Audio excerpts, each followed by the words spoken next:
خاتم النبیین رحمۃ للعالمین صلی اللہ علیہ وسلم فرما رہے ہیں کہ پھر وہ چاہے کافر ہو کے مرے، یہودی ہو کے مرے، عیسائی ہو کے مرے، اتنی بڑی فرضیت حج کی رکھی ہوئی۔ آپ دیکھیں یہاں سے سفر شروع ہوتا ہے اور حج کے سفر کے اندر آپ کی ایمان کے درجہ، یقین کے درجہ، ہر درجات بڑھیں۔ اچھا کیونکہ خدا کی طرف سفر ہے تو دنیا کی تمام تعیشات جو لباس وضاقتہ میں آپ رکھتے ہیں ان سب سے الگ کر دیا جاتا ہے۔ اب آپ کے لیے خوشبو کا استعمال نہیں ہے، اب آپ کے لیے کسی چیز کا استعمال نہیں ہے۔ ہر وہ چیز جو آپ سمجھتے تھے کہ لوگ آپ کی طرف کھنچیں گے، لوگ ہوگا، وہ تمام چیزیں الگ کر دیں گے، 2 کپڑوں میں پہنا دیا جائے گا اور آگے۔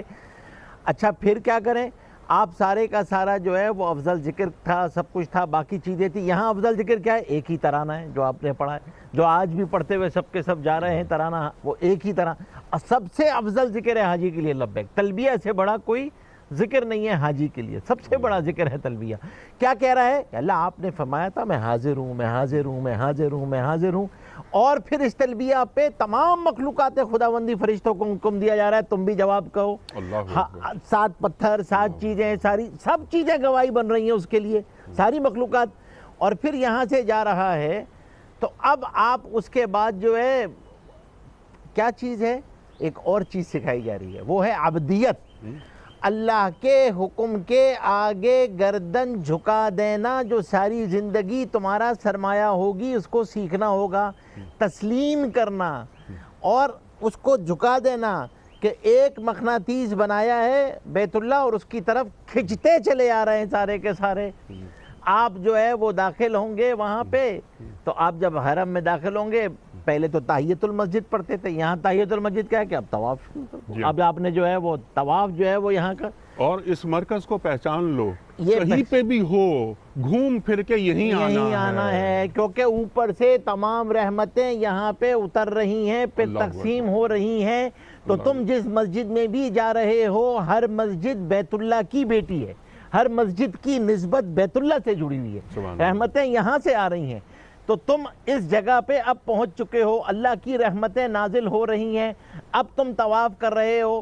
پھر اس کے بعد جو ہے یہاں سے فارغ ہو گئے، پھر سعی ہے، پھر وہ فلسفہ ہے کہ دیکھو اللہ کے حکم کے آگے کیا کر رہے ہیں آپ؟ اماں جان کی قربانی کو آپ اتنی پسند آئیے کہ قیامت تک ہر آدمی اس کی اتباع کرے گا۔ تو آپ وہ کر لیا آپ نے، یعنی صحیح کوشش، دوڑ، ہاتھ پہ ہاتھ رکھ کے امت نہ بیٹھے، کام کرے۔ تو اب وہ فلسفہ صحیح ہے وہاں پر۔ اچھا پھر اس کے بعد آپ جو ہے وہ اب یہاں پر آپ نے 2 نفل پڑھ لیے، آپ کا ایک عمل جو ہے وہ عمرے کا رکن جو ہے وہ پورا ہو گیا۔ ابھی ہم اس بحث میں نہیں جا رہے کہ اس کی کیا اقسام ہیں، لیکن ایک چیز جو ہے وہ پوری ہو گئی۔ اب آپ کا قیام بھی ہے، حاجی کا قیام بھی ہے، تو حج کے دوران جو ہے فرمایا کہ کیونکہ امت جمع ہے تو ایک اور چیز سیکھنی ہے۔ کیا سیکھنا ہے؟ امت پناہ۔ تو اس لیے فرمایا افضل حج کیا ہے؟ جس میں سلام کی کثرت ہو اور خرچ کی کثرت ہو، مسلمان پہ خرچ کرنا سیکھنا بغیر کسی اور نسبت کے، اس نسبت سے کہ یہ میرا کلمے والا بھائی ہے، تو اس پر خرچ کرنا، اس کو سلام کرنا، یہ افضل اعمال ہے۔ تو اب آپ نے اخلاق کو سیکھنا ہے۔ اب اسی لیے فرمایا کہ حج کے اندر، حج جو ہے نا ایک ٹریننگ ہو رہی ہے آپ کی۔ اچھا آپ کو امت میں رہنا سکھایا جا رہا ہے۔ اچھا سب سے زیادہ ٹیسٹ جو ہوگا نا وہ آپ کے اخلاق ہوں گے، سب سے زیادہ ٹیسٹ آپ کے اخلاق ہوں گے نا۔ تو حج کی آیات میں، احکامات میں جتنے حکم دیے جا رہے ہیں، رفث نہیں کرنا، جھگڑا، سارے اخلاق کی لائن کے حکم ہیں، سب اخلاق کی لائن کے حکم ہیں۔ زبان کی حفاظت کرنی، کیوں؟ کیونکہ تم شیطان اس راستے سے تمہارے اعمال کو ضائع کرائے گا، اور اخلاق حج میں نہ سیکھ سکے تو واپس زندگی کے اندر پھر ناکام ہوں گے۔ تو آپ کو رویوں کی بھی تربیت دی جا رہی ہے کہ اپنے رویوں کی بھی حفاظت کرنی ہے، غصہ نہیں کرنا ہے، نگاہ کی حفاظت کرنی ہے، زبان کی حفاظت کرنی ہے، بے حیائی کی گفتگو نہیں کرنی ہے، اپنی زبان کا کنٹرول، نگاہ کا کنٹرول، رویوں کا کنٹرول سب سکھایا جا رہا ہے۔ یہ سب چیزیں ہو رہی ہیں۔ اچھا پھر کیا ہے؟ وہ جو میں نے آپ سے عرض کیا تھا کہ سب سے افضل نماز کہاں ہے؟ بیت اللہ کی نماز ہے نا۔ اب حکم آ گیا کہ بیت اللہ چھوڑ دو، مینا چلے جاؤ۔ اب اگر حاجی کوئی اپنی عقل لڑائے، نہیں بھائی اب تو بڑا اچھا موقع ہے، بیت اللہ سارا خالی ہوگا، اب میں چل کے یہاں عمرے کرتا رہتا ہوں، سارے لوگ تو مینا پہنچ گئے، نہیں، اب یہاں بیٹھو، اب تمہارا مینا میں بیٹھنا سب سے بڑی عبادت ہے، سبحان اب اللہ۔ یہاں وقت گزارو گے۔ حضور پاک صلی اللہ علیہ وسلم نے جو خطبہ پہلا ارشاد فرمایا تھا وہ 7 تاریخ کو، اسی لیے پہلے دیا کہ دیکھو آگے آنے والے کیا ہیں۔ اب یہاں مینا آ گئے، مینا میں بیٹھے، مینا میں تم نے 5 نمازیں پڑھ لیں، ظہر کے وقت تم پہنچے، پھر مینا میں فجر تک ہو۔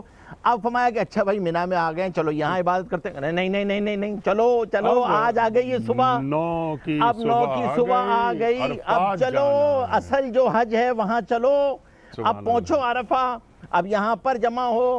کیوں؟ کیونکہ یہ وہ میدان ہے جہاں جبریل نے آدم علیہ السلام کو سکھایا، پھر اما ہوا اور آدم علیہ السلام کی ملاقات ہوئی، احکامات کو ابراہیم علیہ السلام کو سکھایا گیا، اس معرفت سے یہ عرفہ بنا۔ تو اب تم وہاں پہ عرفہ پہ چلو گے، اب یہاں پر جمع ہو رہے ہو اور عرفہ میں جمع ہو رہے ہو، تو عرفہ کے اندر کیا کرنا ہے؟ عرفہ کیا چیز ہے؟ عرفہ میں کیا عبادت ہے؟ عرفہ کے اندر تو نمازیں 2 ہی ہیں، اور ان 2 نمازوں کو پڑھ کر اصل عرفہ کی عبادت ہی دعا ہے، اس لیے فرمایا حاجی کے لیے روزہ رکھنا مسنون نہیں ہے۔ یہاں پہ صحابہ میں اشکال ہوا، حضور پاک صلی اللہ علیہ وسلم خطبہ ارشاد فرما رہے تھے، اونٹ پر کھڑے ہوئے تھے، صحابہ میں پوچھا کہیں روزہ تو نہیں ہے، آج کے دن روزہ ہو؟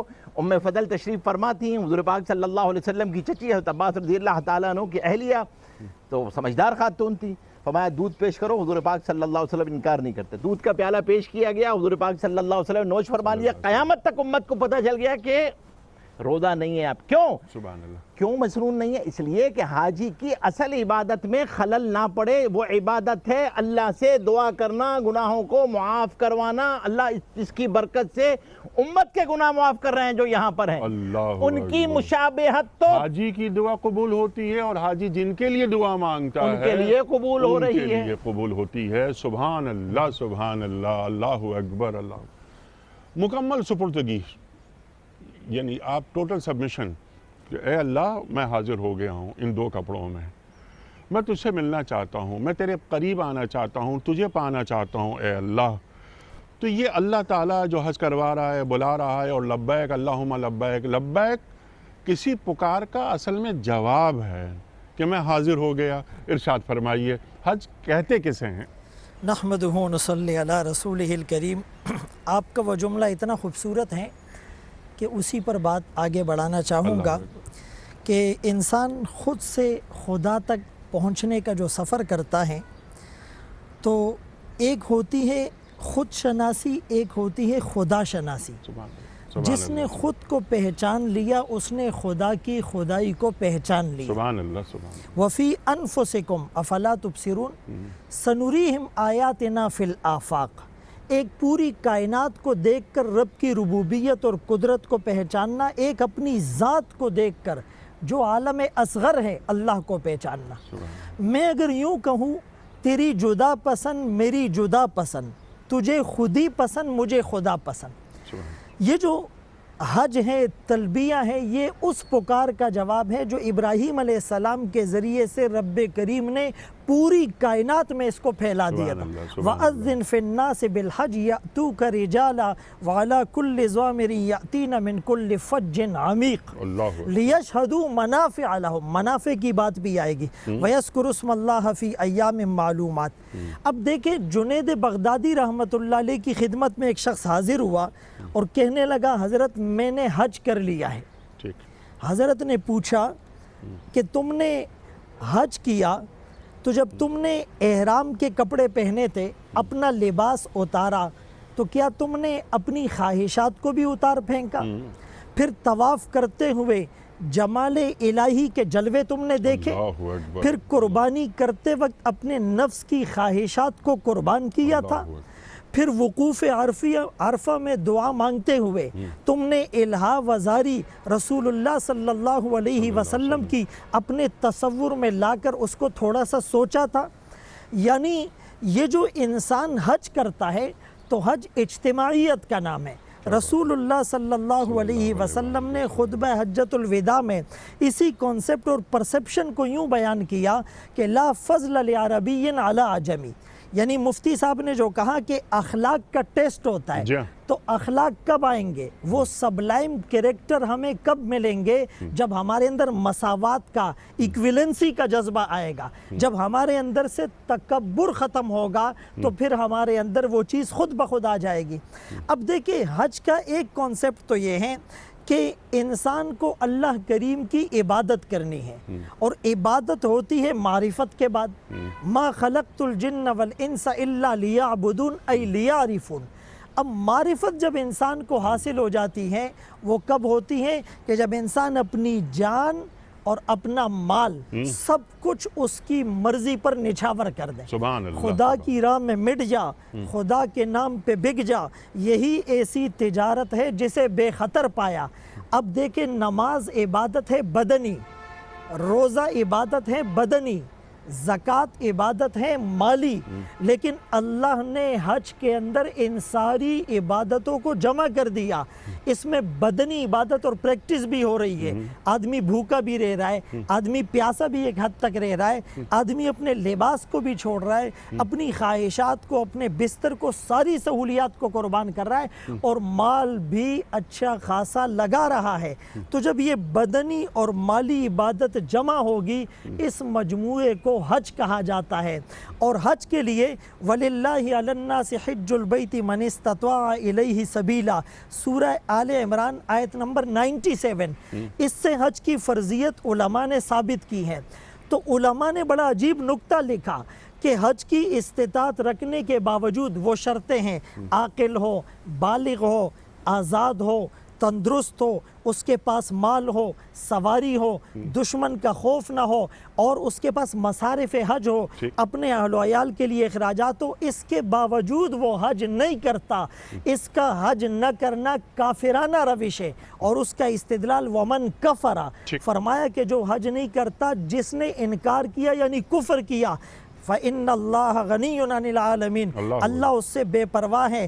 اس کی تفصیل ہمیں حدیث سے ملتی ہے کہ ایک روایت ہے جو حضرت عمر رضی اللہ تعالیٰ عنہ تک موقوف ہے، اور دوسری روایت مرفوع ہے۔ فرمایا کہ جس نے استطاعت کے باوجود حج نہیں کیا، فرمایا اللہ کو کوئی پرواہ نہیں، یہودی ہو کر مرے، نصرانی ہو کر مرے۔ حضرت عمر رضی اللہ تعالیٰ عنہ نے اسی حدیث اور آیت کو سامنے رکھ کر فرمایا میرا جی یہ چاہتا ہے کہ میں اپنے نمائندے بھیجوں بلاد اسلامیہ میں، وہ ڈھونڈے، سرچ کرے کہ جو آدمی استطاعت کے باوجود حج نہیں کرتا، میں ان پر جزیہ اور ٹیکس مقرر کروں، اور مسلمان ہی نہیں۔ یہ حج کی فرضیت، من استطاع الیہ سبیلا، صاحب استطاعت وہ حج اگر نہیں کرتا یا حج کو اہمیت نہیں دے رہا اپنی زندگی میں، تو وہ کافر ہو کر مرے، یا وہ یہودی ہو کر مرے، یا وہ نصرانی ہو کر مرے۔ مفتی صاحب نے اور مفتی فضل الرحمان صاحب نے یہ بیان فرما دیا۔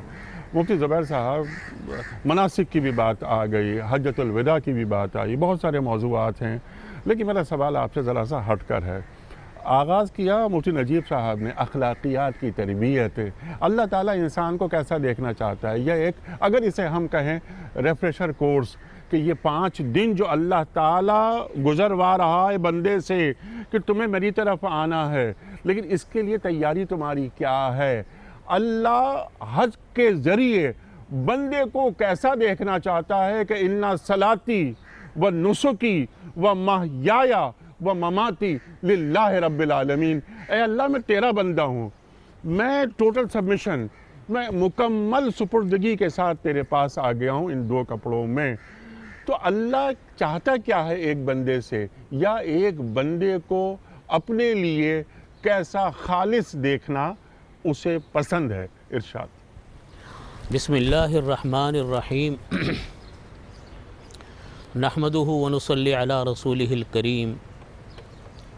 انیق صاحب، جو آپ نے سوال کیا، یہ سوال بڑا اہم اور بڑا ضروری سوال ہے کہ اللہ تعالیٰ اپنے بندوں کو کیسا دیکھنا چاہتا ہے حج کے ایام میں، اخلاقیات کے حوالے سے اور اپنے عام معمولات کے حوالے سے۔ حقیقت یہ ہے کہ قرآن پاک کی جو آیت ہے یہ ہمیں بالکل گائیڈ کرتی ہے اس کے بارے میں۔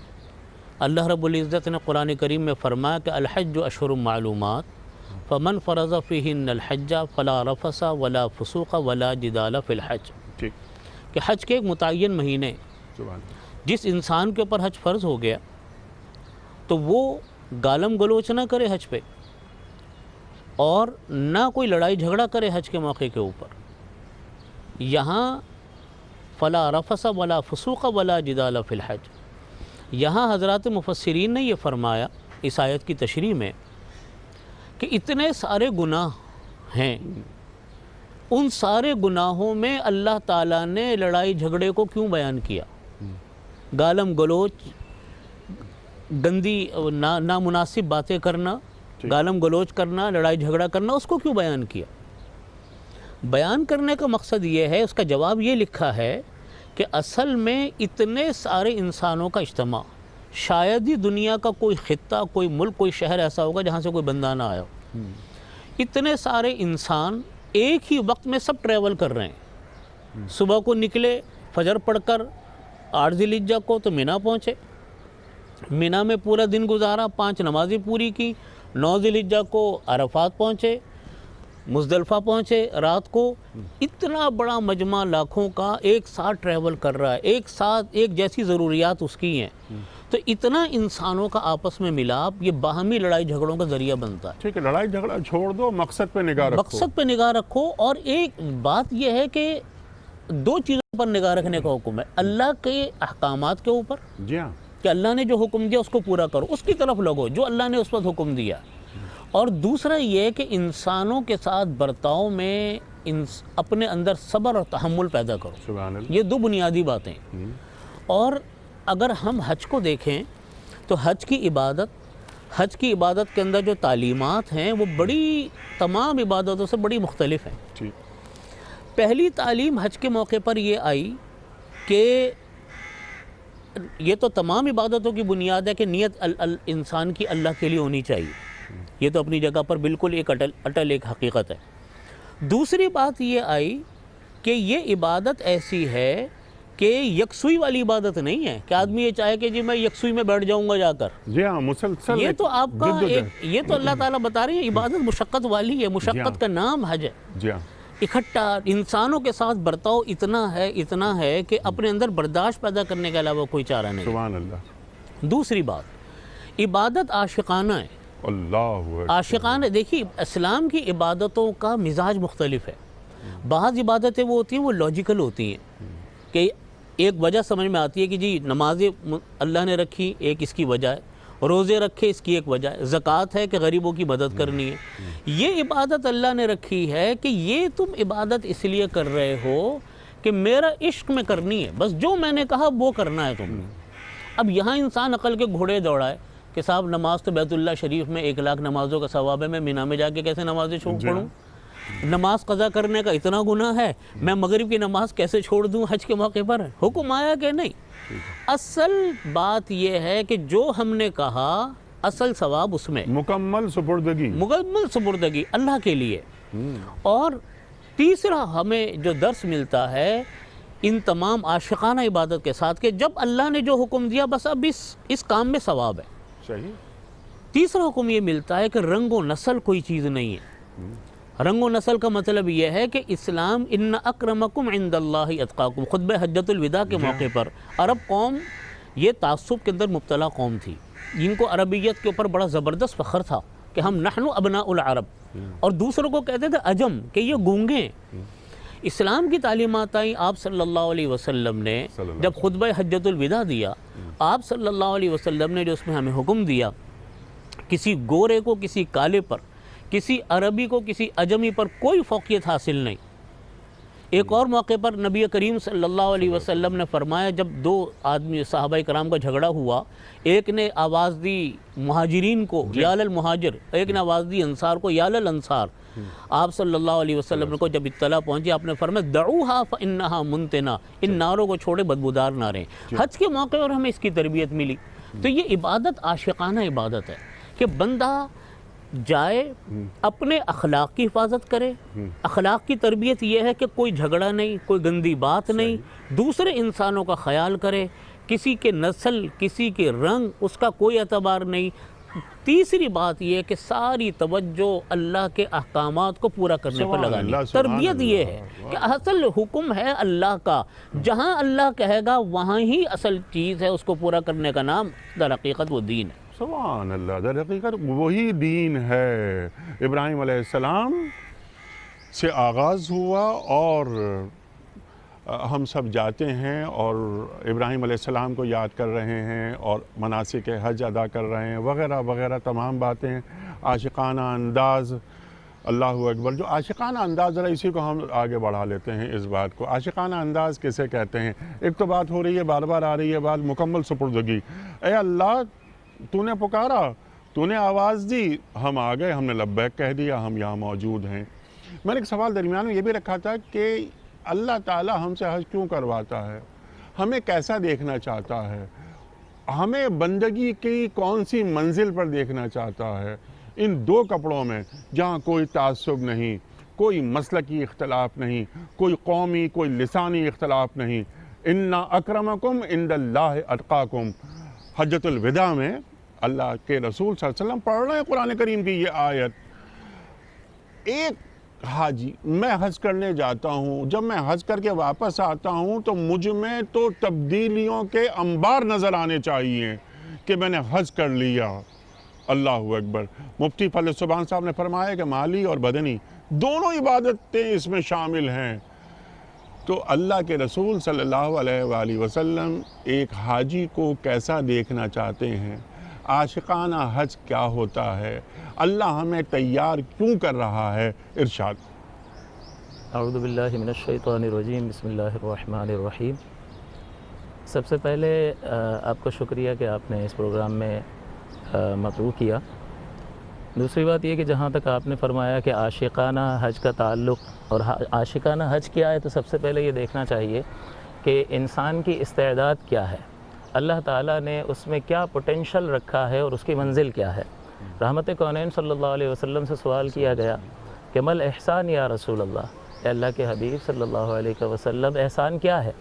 رحمت دو عالم صلی اللہ علیہ وسلم نے فرمایا الاحسان ان تعبد اللہ کأنک تراہ فإن لم تکن تراہ فإنہ یراک، کہ حسن و خوبی اور احسان یہ ہے کہ تو اللہ کی عبادت اس طرح سے کر کے گویا کہ تو اسے دیکھ رہا ہے۔ تو یہ اس کی انتہائی منزل ہے، اور اللہ تعالیٰ کسی بھی جان کو اس کی طاقت سے زیادہ مکلف نہیں فرماتا۔ اس کا مطلب پوٹینشلی اس کے اندر یہ استعداد موجود ہے کہ وہ عبادت کر رہا ہو اور حق کے مشاہدات کر رہا ہو۔ فَإِن لَمْ تَكُنْ تَرَاهُ فَإِنَّهُ يَرَاكَ، اگر تو اسے نہیں دیکھتا تو وہ تو تجھے دیکھ ہی رہا ہے۔ تو اللہ تبارک و تعالیٰ کے دیکھنے کا پاکیزہ تصور اتنا بہترین ہے کہ انسان کے اخلاق اور کردار کو سنوار دیتا ہے۔ یہ ہے انسان کا جو اس کے اندر جو استعداد رکھی ہے اور اس کی منزل، اور یہ منزل کب حاصل کرنی ہے؟ موت سے پہلے۔ جی موت کب ہے؟ اگلے لمحے موت آ سکتی ہے۔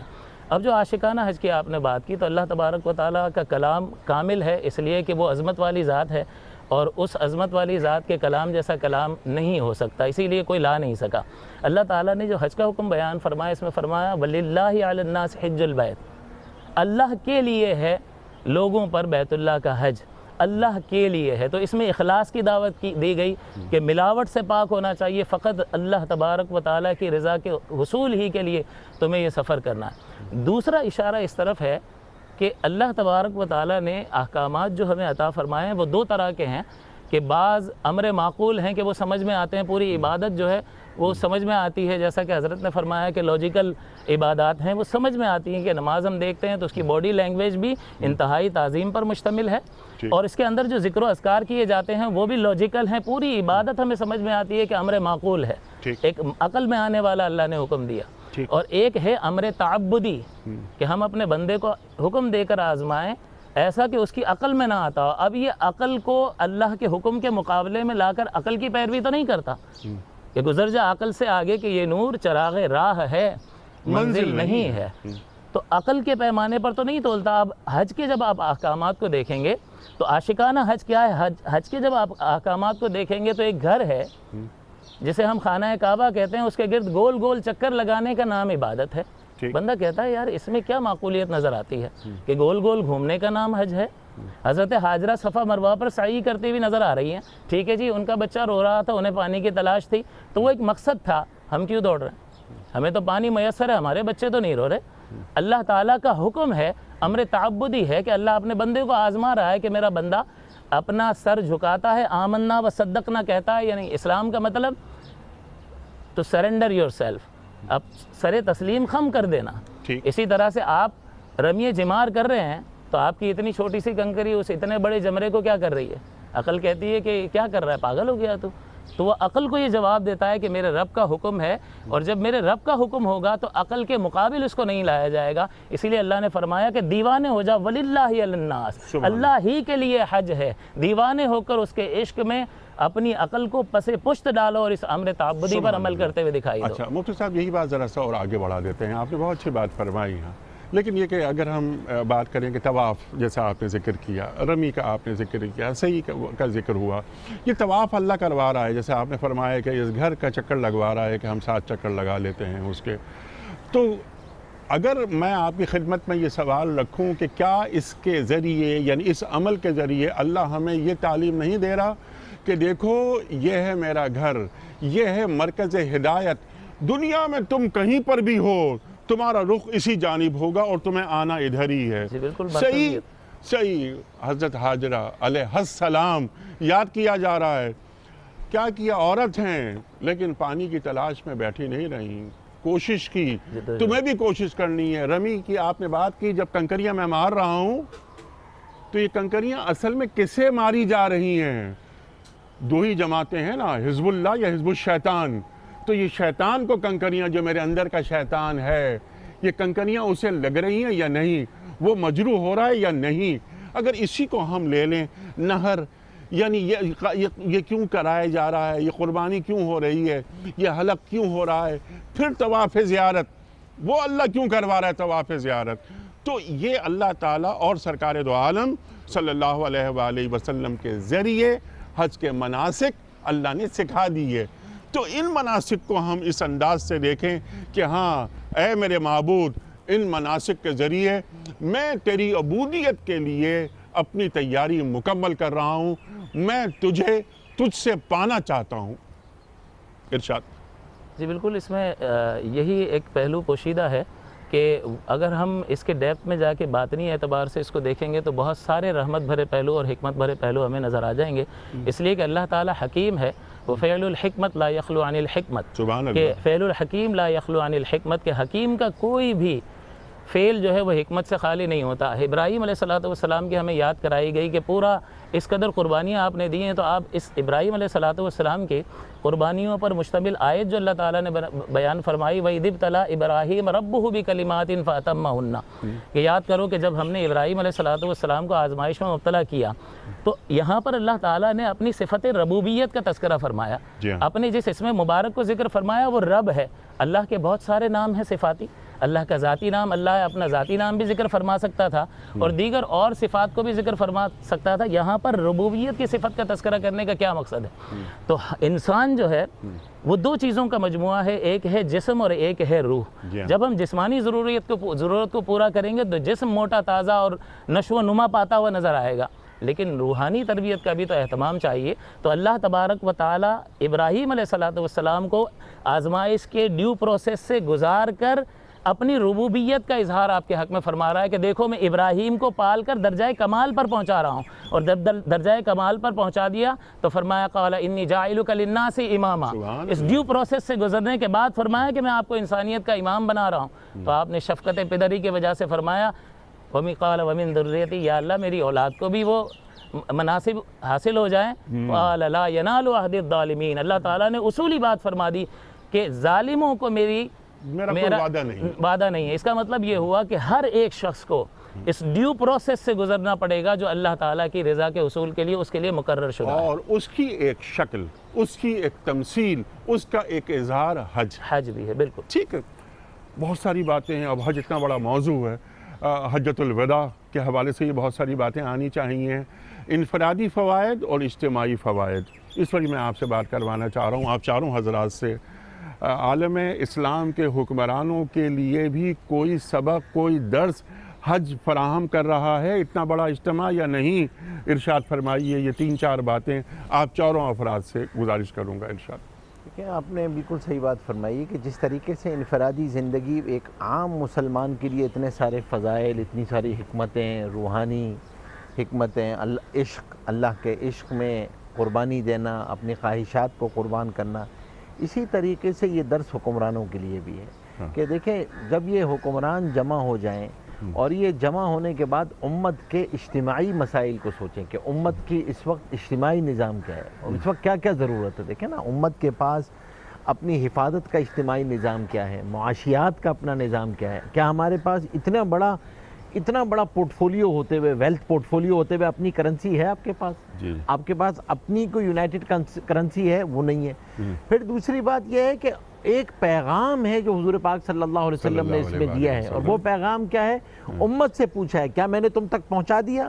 بلغت، تو کیا میں نے تو، اور پھر کیا فَلْيُبَلِّغُ الشَّاهِدُ الْغَائِبَ. تو یہ شاہد، سارے حکمران شاہد ہیں اور ساری امت جو ہے وہ دوسری طرف کھڑی ہوئی ہے.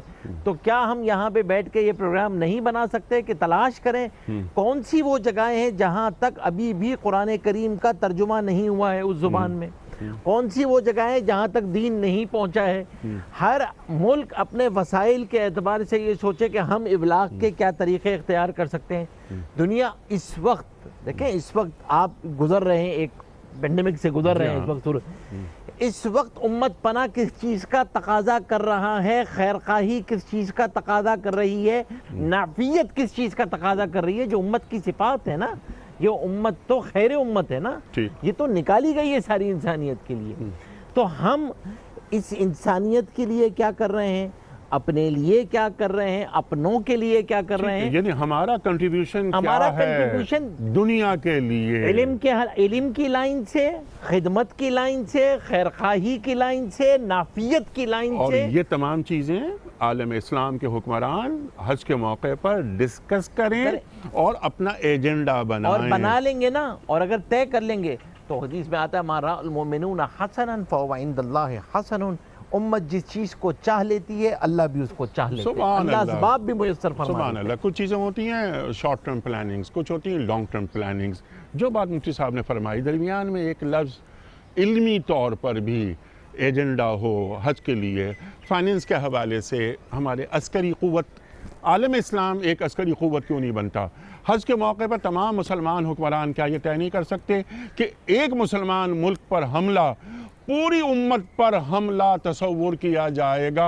امت پن کی جو بات مفتی نجیب صاحب نے فرمائی، آپ کی خدمت میں ایک سوال صرف علم کے حوالے سے میں کر لیتا ہوں کہ ایکسپرٹ کالونیز، مسلمان ریاستیں جو بڑی مسلمان ریاستیں ہیں، ان میں ایکسپرٹ کالونیز حج کے موقع پر یہ طے کر لیں کہ ہمیں بنانی ہے، اور دنیا کے 5 علوم کے جن کے ذریعے دنیا پر حکمرانی ہوتی ہے، ان ریاستوں میں ہمارے بچے بچیاں پڑھیں گے تاکہ تسخیر کائنات کا عمل اور وہ تقاضا جو قرآن کریم کو ہم سے مطلوب ہے وہ پورا ہوگا. ارشاد. کیا یہ کام نہیں ہو سکتا؟ کیا ایک مسلم کرنسی نہیں آ سکتی؟ کیا یہ ضروری ہے کہ انٹرنیشنل ٹریڈ $US میں ہو؟ ارشاد. دیکھیں، حج کو بنیادی طور پر اگر ہم سمجھ جائیں تو یہ ایک کنٹریکچول اوبلیگیشن ہے، ایک معاہدہ ہے، ایک ذمہ داری ہے. میں 2 چیزوں کی طرف اشارہ کروں گا کہ رسول اللہ صلی اللہ علیہ وسلم کے زمانے میں، صحابہ اور خلفاء کے زمانے میں حج کے موقع پر باقاعدہ جب وفود آتے تو ان سے بات چیت کرنے کے لیے، ان کے مسائل کو سننے کے لیے جماعتیں تشکیل پاتی تھی. سبحان اللہ. اور وہ ان کی جو مشکلات تھی، وہ معاشی ہو، وہ دینی ہو، وہ علمی ہو، وہ ڈسکس کرتے تھے اور پھر ان کے ساتھ جماعتیں روانہ ہوتی تھی. آپ نے OIC کا جو کانسیپٹ پیش کیا اور مفتی صاحب نے اس بات کی طرف نشاندہی کی، تو ہم اسی جو عقبہ اولا عقبہ ثانیہ میں جو صحابہ جمع ہوتے تھے اس کو اپنے سامنے ایک رول ماڈل اور مشعل راہ کے طور پر رکھیں اور اس پر کام کریں. دوسری بات میں یہ عرض کروں گا کہ حج کے موقع پر تقریباً تمام مسلم امہ، خصوصاً سعودی عرب کے جو ہیں، وہ سوچتے ہیں کہ بھائی پانی کے اعتبار سے، کھانے کے اعتبار سے، رہائش کے اعتبار سے، ٹرانسپورٹیشن کے اعتبار سے لوگوں کی ضروریات اور مسائل کو کیسے حل کیا جائے. تو اس سے زیادہ ضروری چیز علم کی فراوانی ہے. علم کی فراہمی ہے. دیکھیں 570 سال کے گیپ کے بعد، امت کی سطح پر 570 سال کے گیپ کے بعد جو پہلی وحی غار ہیرا میں رسول اللہ صلی اللہ علیہ وسلم پر نازل ہوئی، اقرا، کس بات کی طرف اشارہ ہے؟ پہلا حکم نماز، روزہ، زکوٰۃ، حج، تبلیغ کا نہیں، علم کا تھا. یعنی علم کے ذریعے علم کو سیڑھی بنا کر دنیا کو تسخیر کیا دور کیا جائے اور کائنات کو مسخر کیا لاسٹ 2 منٹس آپ کے پاس اور لاسٹ 2 منٹس آپ کے پاس. علم کی بات کی مفتی فضل سبحان صاحب نے آغاز کیا تھا، یہاں علم ہونا چاہیے، علم کا تزکیہ بھی ہونا چاہیے وغیرہ وغیرہ. دنیا کے جو فرض کیجئے 5 بڑے علوم ہیں، نیوکلیر سائنس ہو گیا، IT ہو گیا، اکنامکس وغیرہ وغیرہ وغیرہ ہو گئے. مسلمان سائنسداں یہ کام کریں اور ریاستوں کے سربراہ اس پر فائنینسنگ کریں. اہل ثروت مسلم ممالک غریب مسلم ممالک کو فیڈ کریں، ان کی خوشحالی کا خیال رکھیں. 1 لاکھ بچے اور بچیاں دنیا کے 5 بڑے علوم میں ایکسپرٹ ہو گئے. مفتی صاحب 50 سال کے بعد اس امت کا مقام کیا ہوگا؟ ارشاد. بڑی اہم اور بنیادی بات ہے، جیسا مولانا فضل صاحب نے فرمایا، فضل سبحان صاحب نے، کہ نبی کریم صلی اللہ علیہ وسلم کے زمانے میں جو وفود آتے تھے، آپ صلی اللہ علیہ وسلم ان کے مسائل سنتے تھے، ان کو حل کرنے کی فکر فرماتے تھے. ہمارا جو اس وقت سب سے بڑا مسئلہ ہے وہ یہ ہے کہ ہم لوگوں کو اللہ تعالیٰ نے نہ افرادی قوت میں کمی دی ہے مسلمانوں کو، سبحان اللہ، نہ اللہ تعالیٰ نے ہمیں وسائل میں کوئی کمی دی ہے. جی کم از کم ہم تمام اسلامی ممالک کے سربراہان مل کر یہ تو طے کر لیں کہ ہم اپنے وسائل اپنے فائدے میں استعمال کریں گے. تو کیوں نہیں کر پا رہے؟ وہ کیا فکری غلام ہے؟ دیکھیے اس کی اقبال کہتا ہے کہ بھروسہ کر نہیں سکتے غلاموں کی بصیرت پر بے شک کہ دنیا میں فقط مردان حر کی آنکھ ہے بینا. تو یہ ذہنی غلامی جس پر آپ نے میرے سوال کے جواب میں بے شک فرمایا، یہ پہلے ذہنی غلامی سے آزاد کرنا ہوتا ہے نا. بے شک بالکل. تو یہ تو پھر یہ گفتگو محض لفظوں کی جگالی ہو کے رہ جائے گی. ہمارے حکمران جو کہ کلمہ طیبہ کا ورد کرتے ہیں، جو پکے اور سچے مسلمان ہیں، انہیں خانہ کعبہ بیت اللہ شریف پر کھڑے ہو کر اور روضہ رسول مقبول صلی اللہ علیہ وآلہ وسلم پر کھڑے ہو کر یہ وعدہ کرنا ہوگا کہ ہم ان کی غلامی سے نکل کر ہم اے اللہ تیری غلامی میں آنا چاہتے ہیں، ہم تیری مرضی کے کام کریں گے. مفتی صاحب ذرا اس کو کنکلوڈ کر دیجئے، آج ہم نے کیا سیکھا اور امت کو پیغام دیجئے حج کے موقع پر. دیکھیں، کسی بھی تبدیلی کے لیے ڈٹرمنیشن ضروری ہے، اور ڈٹرمنیشن پیدا نہیں ہو سکتی تا وقت یہ کہ اللہ تبارک و تعالیٰ کی ذات پاک پر انسان کو کمال ایمان ہو کہ ایک ذات ہے جو اپنے علم اور قدرت سے ساری کائنات کو گھیرے ہوئے ہے، اپنے علم سے کائنات کے ذرے ذرے کو جانتا ہے، اور اپنی پاور، اپنی قدرت کے ساتھ جس چیز میں جس طرح کا چاہے تصرف کر سکتا ہے. معدوم کو موجود کر دے، موجود کو فنا کر دے، موجود میں سے جو گھٹا ہوا ہے اس کو بڑھا دے، بڑھے ہوئے کو گھٹا دے. جب تک یہ تصور مسلمان کا درجہ کمال پر نہیں ہوگا، انسان کا ایمان کامل نہیں ہوگا کہ ایک ذات ہے جو میری گرفت کر سکتی ہے، اس کا علم بھی کامل ہے اور اس کی قدرت بھی کامل ہے، تب تک انسان کے اخلاق اور کردار میں بہتری اور درستگی آ نہیں سکتی ہے. تو یہ وہ پوٹینشلی ایک چیز ہے کہ جو انسان کو استعدادی طور پر ابھارتی ہے کہ مجھے جواب دہ ہونا ہے، اور پھر مقاصد کیا ہیں، منزل کیا ہے، اس میں اخلاص کے ساتھ وہ آگے قدم بڑھا سکتا ہے. ٹھیک ہے مفتی صاحب، لیکن آپ نے جو بات فرمائی نا، یہ تو ایک بالکل ایک کامن پرسیپشن یہی ہے ہم سب کا کہ تمام تر قوتوں کا مظہر اور قوتوں کا مالک وہ اللہ ہی ہے.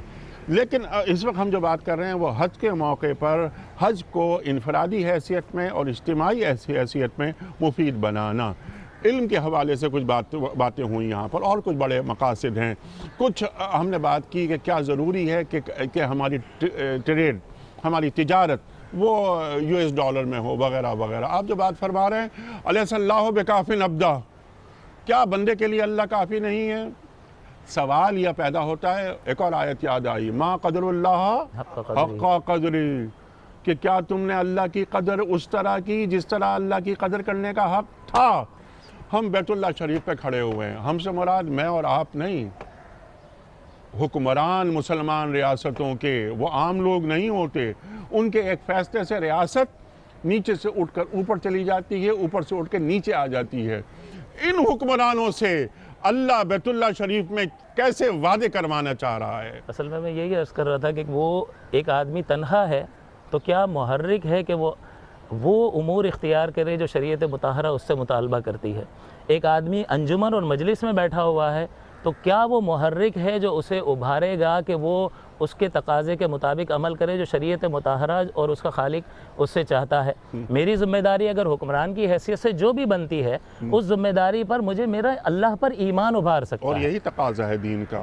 عالم اسلام کے 57 مسلمان حکمرانوں میں سے کسی ایک میں بھی یہ خوبیاں آپ کو ملتی ہیں جو آپ نے بیان فرمائی؟ سر دست تو ایسی کوئی چیز نظر نہیں آتی، کیونکہ اگر کچھ بتوں موجود سے تجھ کو امیدیں خدا سے نا امیدی، مجھے بتا تو صحیح اور کافری کیا ہے، اقبال کہہ کے چلے گئے. اس حج کے جو موقع پر دو چیزیں، یوں تو کہنے کی بہت ساری چیزیں لیکن دو چیزیں بڑی اہم ہیں جو میں سمجھتا ہوں. نمبر ایک، کم از کم ہمارے حکمرانوں کو ایک بات طے یہ کرنی چاہیے کہ اپنی اتنا مسلمان ہے جو یہاں پر حج پر آیا ہوا ہے، ان کو دیکھ کر ہمیں یہ طے کرنا چاہیے کہ کم از کم ہم مسلمانوں کو اپنے جو ہمارے اسلامی علوم ہیں جس میں کوئی کمی نہیں ہے، ہر فیلڈ کا علم ہے، وہ ہم اپنے نوجوان نسل کو منتقل کریں. نمبر ایک وہ کہ یہ طے کر لیں کہ مسلمانوں کا خون کوئی پانی نہیں ہے، ارزاں نہیں ہے. نبی کریم صلی اللہ علیہ وسلم بیت اللہ شریف کا طواف کر رہے ہیں، آپ نے فرمایا بیت اللہ شریف کو خطاب کر کے کہ اے بیت اللہ، تیری عظمت سب سے زیادہ بڑی تیری عظمت ہے، لیکن کوئی ایک چیز ایسی بھی ہے جس کی عزت تجھ سے بھی زیادہ ہے. فرمایا کہ وہ انسان کا سبحان خون. اللہ. مفتی صاحب یہ ہے پیغام. اچھا، علوم کے بعد جو آپ نے فرمائی، پھر آپ نے بہترین بات فرمائی، اسلامی علوم یہ سکھائے جائیں، نسلوں میں ٹرانسفر کیے جائیں، سیرت سے جوڑا جائے. ہمارے پاس جو رول ماڈلز ہیں وہ مغرب سے نہیں آئیں گے، وہ سیرت پڑھ کر آئیں گے. سرکار دو عالم صلی اللہ علیہ وآلہ وسلم لقد کان لکم فی رسول اللہ اسوۃ حسنہ، ہر جگہ رول ماڈل ہیں. تو جوڑا جائے کہ رول ماڈل تمہارا کون ہے، تو وہی اعتماد پیدا کرنا ہے، فکری غلامی سے نکالنا ہے. اقبال ہی فرماتے ہیں نا کہ غلامی موت سے زیادہ بدتر ہے. تو کیا ہم کہیں غلام تو نہیں ہیں؟ یعنی ہمارا قولی اقرار عملی انکار تو نہیں. ہمارا رخ کس جانب ہے جو حج ہمیں سکھاتا ہے. خواتین حضرات، میں مفتی نجیب صاحب کا، مفتی زبیر عثمانی صاحب کا، فضل سبحان صاحب کا، مفتی آصف صاحب کا، آپ چاروں معزز مہمانوں کا بڑا شکر گزار. آپ تشریف لائے اور حج اتنا بڑا موضوع، اس پر سیر حاصل گفتگو فرمائی، ہماری تعلیم فرمائی، ہماری علمی کمی کو دور کیا. اپنے میزبان انیق احمد کو کل تک کے لیے اجازت دیجیے. خدا حافظ.